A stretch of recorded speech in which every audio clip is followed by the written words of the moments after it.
Effective communication helps you to build good relationships with the individuals you support, their friends and family, as well as colleagues and outside agencies.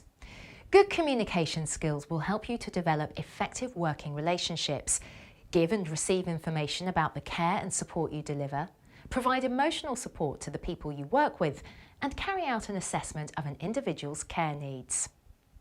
As a care worker, you communicate in a variety of ways. Verbal communication, including the volume, speed, tone and pitch of your voice. Written communication, such as records, messages and giving evidence. Body language, which includes gestures such as arm or hand movements that underline what is being said. Facial expressions, reactions and feelings that support what is being said.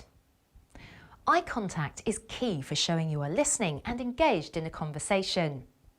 Position, how we stand and hold ourselves.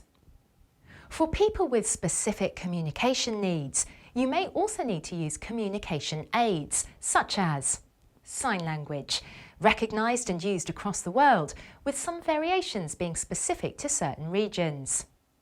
Makaton, which uses signs and symbols, often to aid those with disabilities or impairments. Braille, a system of raised dots that enables people who are blind or visually impaired to read via touch.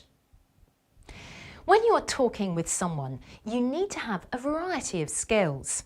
You need to know how to keep a conversation going, use listening skills to check understanding, organise a conversation, and use language that is appropriate to the situation.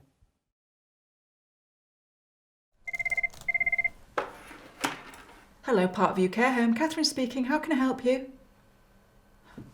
Right, no, of course, that's fine.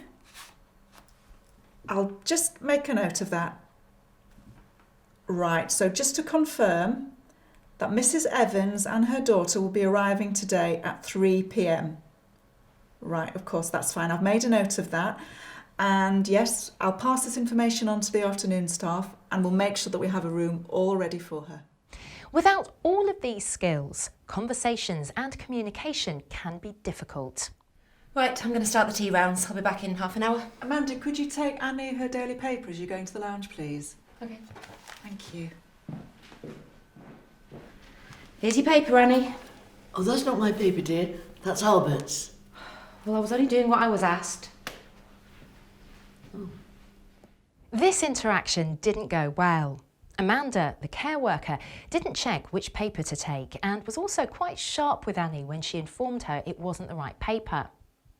As an effective care worker, you need to ensure that your communication and listening skills are always positive and demonstrate respect for both the people you support and your colleagues.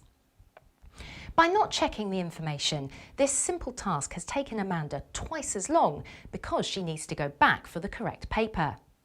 She has also left Annie feeling slightly upset by her abrupt response, which should never happen. It was the wrong paper. Well, all the papers are put on the table for the residents every morning and the person's name is at the top of the paper. Oh, I'm sorry. I guess I should have said.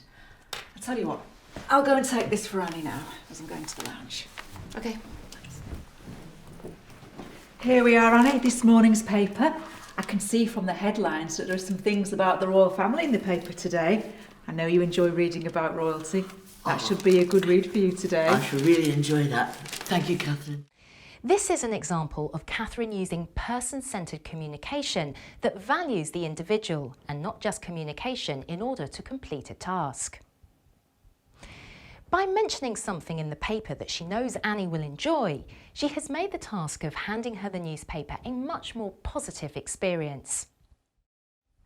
Catherine's body language was also much more relaxed than Amanda's, the first carer, and this can have an impact when communicating.